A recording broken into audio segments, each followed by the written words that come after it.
Hello lovelies, and welcome back to my channel. In today's video, I will be guiding you through how to answer the essay questions on your Mandela Washington Fellowship application form.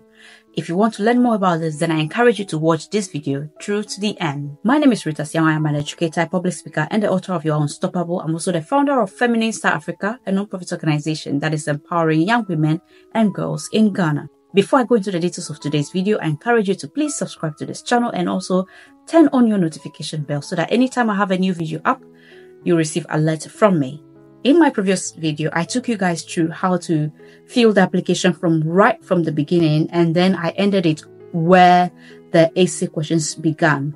But in this video, I'm going to delve into the essay questions, explain to you what they're expecting you to do. I'll read the essay questions out and also guide you through how to answer these essay questions, and then I'll show you to the end how to submit after you have done thorough editing of your application. Without wasting time at all, let's go into the details of the video. Hi guys, so welcome to the personal statement component of the application for this prestigious award. As I mentioned earlier in the previous video, plagiarism is something that they take seriously. So be as honest as possible and make sure that you do this by yourself and then not using any AI assistance or not letting anybody do this application for you. So with that said, you have to tick to confirm that you have read the statement on plagiarism and you are going to provide original essays by yourself and going to write based on your unique experience. Meaning that the experiences you're going to be stating in your essays should be exactly what you have been through and should be real, okay? Not because you want to participate in this, you just cook up stories. Now, let's go straight to the first question. The first question they've asked here is, what motivates you to work in the field that you find yourself? And then they're asking for what specific goals do you hope to achieve within the field, and provide an overview of your major personal accomplishment. So they are asking for accomplishment, they are asking for your goals in that field and motivation. So I will go straight forward to talk about things that really motivated you to start or venture into the career in which you find yourself. For me, being a teacher, my motivation comes from the fact that I was taught by different kinds of teachers. One group of teachers made me develop low self-esteem. Other group of teachers made me develop great confidence and love for even subjects that I hated, like mathematics. So that's something that I will start with. So what motivated you? With this, 3 strong motivation for going into your field of work should be perfect. When talking about your goals, talk about short-term and long-term goals, and also bear in mind that the fellowship you are going for, there should be a factor in your goals that the fellowship should be able to provide you with. Because later in the essays, you're going to talk about how the fellowship is going to improve the work you're doing back home. So factor that into your short and long-term goals in answering this part. And then finally, about your achievements and accomplishment, any awards you've received, any recognitions you've received in your field of work, make sure you add them in there. Say how that award came about. How did you earn that award? That's what they want to know. The hard work, the leadership skills, everything that you've put in that led to winning that award is what they want to know. Remember, this essay is only 250 words, so everything you are writing should be summarized, okay? Focus on the most important things. If you are doing a work like teaching before running a non-profit organization, put these 2 things together, all right? Let them know why you are teaching, why you are doing the non-profit organization. Merge them together, blend them together beautifully, so that your story flows together nicely, okay? All right, this second question is talking about based on the preferred track you have chosen, whether you have chosen civic leadership, business management, or public management, what skills or knowledge you hope to gain from the fellowship. This is specific to your track. Also, your track should be relating to your career. So if you are into NGO, if you are into teaching, non-profits, stuff like that, whichever track you are, Make sure you think about strategies, knowledge, skills that you cannot attain back home, but you learn from there and you bring those skills back home to help improve what's already existing in your home country. So think further. For example, strategic planning, maybe monitoring and evaluation. Think far, think further, look at your track, your work now, and see what you need. Question number 3 is basically just asking what are the greatest needs in your community and how your work is helping solve these needs. So whether you are in business, public or civic leadership track, look at how your work that you're doing currently is solving problems in your community, and don't just speak generally, be specific with the problems that you are solving. For instance, when I was in my school teaching, as the assistant head teacher, I realized that my pupils were learning under trees. So for me to be able to solve that problem, I started scouting for non-profit organizations to come and build classroom blocks for us. And I was successful in getting a non-profit organization to build a 3-unit classroom block. This is evidence. This is an example I've given you to show you how I showed evidence of the work that I am doing. Another thing I remember touching on was talking about pragmatic reading and writing, an initiative that I started in my village school to help the pupils to develop reading and writing skills. And that really actually earned me an award as well as a teacher. So these are the 2 things that I can share with you, but you look at it in your own work. What have you done? What problems are you solving and how are you solving these problems? Mention them specifically, giving them examples, okay? All right. And show impact in numbers. And remember, this is 150 words, so you cannot exceed it. Question number 4, which is asking you what steps you take to ensure inclusion of diverse identities and ideas in your work, is simply talking about how well do you work with other people, people from other religion, backgrounds, belief, faith. How well do you work with people like that? So in this one, you have to really talk about instances where you have worked with people from different backgrounds, people from different faith, different beliefs, and how you worked well with them, that they felt supported, they felt welcomed. You can even add people's voices, what people said about how you made them feel around you.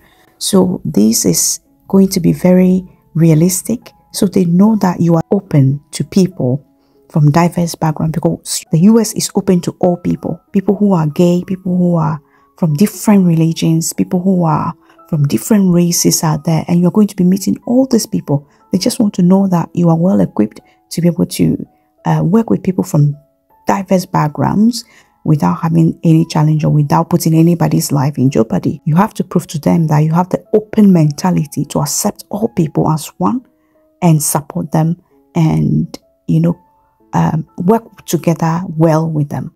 Remember, word count is 150 words, so be precise, be concrete, be straightforward. Don't beat around the bush. Say it as it is. Question number 5 is simply asking for your tenacity, your passion, your zest for what you do. What makes you unique? What makes you stand out? How are you able to face and battle challenges? How are you able to overcome them? That's all they're trying to find out. So they're trying to ask you to give them specifics of how you were able to surmount a challenge that you encountered at work, or if it is an NGO you are running, a business you are running, if it is a public office, how were you able to handle and overcome a challenge that you faced? The greatest tip I can share with you here is this. Look at some of the unbearable moments you faced in your job or in your business, and look at the creative ways that you were able to solve those challenges or those problems, which could have been worse, and how you were able to overcome them and the learning you picked from that. Okay, that's a very important part of it, because as a leader, as a business person, or in every office you find yourself, you're going to face challenges. They just want to know how hardworking you are, how tenacious you are, that you do not give up, but you find solutions and you keep going. Okay, you don't just give up and throw your hands in the air, but you keep pushing forward and working hard to make sure that you achieve your dreams. That's what they want to know. So this one, I cannot share my personal problem with you because what I face is different from what you face. But the tip is this: what creative ways did you use in solving those problems? And what did you learn? So that is it as well. This is also 150 words. Word count is very important. So summarize it, be specific, show them the problem, how you solved it, what you learned from it, and how that has become a philosophy that you are living with. Once you have finished answering those 5 essay questions, you have to click on Save and Continue. I have just copied and pasted something in here to allow me move to the next. So ignore everything that I've written in there. So I click on Save and Continue, and it takes me to the optional part, which is the professional development experience, which is the PDE, which I explained. And I think with the PDE, I think there are about 2 questions or so, if I'm not mistaken. And in here, they also ask you a few questions. They also explain what the PDE is all about. You can read all those details for you to understand. And they're asking you, would you like to apply for the PDE? If yes, you click yes. If no, you say no. And then once you click yes, it will give you the questions to answer. Now let's look at the questions. All right, the first question for your PDE is asking you to provide your current work, both professionally and in your community, which means volunteer work that you are doing and stuff like that. Or if you run a non-profit organization aside your professional work, or if you do any business aside your professional work, which you have already mentioned in the earlier one, you are going to talk about that as well here. Summarize it, make it succinct, make it very organized, okay? Put those thoughts together into words here. And remember that this is going to be used as your profile or shared with the US organization that you would be working with. For instance, if they take that piece of writing, they should be able to know who you are, what work you are doing, what you are doing in your community to impact lives. Okay, they want to know you in that regard. So share all that you need to share with them for them to know you. Okay, all right, make sure you have 150 words. So just the important things, that's all you need to write about. So here, your role, your responsibilities, very, very important. And then remember that whatever you're going to share with them, it's also going to tell them that, okay, this is good. This is a good match for you. This is a good match that you are able to learn more from this organization. So share things that would help them to be able to place you with the right organization. Remember that. The second question about your professional development experience is 2 in 1, okay? The first one is asking about the transferable skills that you hope to attain from the internship. For this internship, what do you hope to attain from there? Why do you want to do an internship in maybe an NGO in the US or a business or a company in the US? What do you think that interning there would help you gain, or what knowledge do you hope to get from there in your field of work? Always relate it to your field of work, because that is very important. Don't just leave it in the air. I hope to get improvement in my, I hope to have a career advancement. What do you mean by that? Be specific. Mention things that you want to get from there. Okay, if you're talking about monitoring and evaluation, you want to learn how the organizations monitor and evaluate their impact as non-profit organizations. What do they do? How do they do this? How do they monitor and evaluate impacts made? So these are specifics, so be very specific. The second part is asking you, how are you going to use the skills that you have acquired from that internship back in your work? For me, in answering that, what I mentioned was, when I return, first thing I'll do is train my team with everything that I have learned to make changes, adapt what I've learned to suit what we do in Ghana and in our system in Ghana. And because it is an NGO, implement these things and then have strategies that would help me track impacts that we are making. Okay, so these are just a few things that I've mentioned. I remember doing more than that. So be specific about what you're going to learn there, and when you come back home, if you are into politics, if you are a leader in the public office, what are you going to do? If you are running a business, what are you going to use those skills you have acquired? How are you going to use them back home? If you are running a non-profit, all the skills you said you want to learn, how are you going to implement them when you come back to your home country? Be specific about these. So that's all about the questions. Now, once you are finished with your application, one thing I would like you to do is to go through all of it again to be sure that there are no mistakes or you've not left anything out, okay? And then remember, as I said, edit. Go through it, review. Make sure there are no spelling mistakes. Make sure grammatical errors are corrected.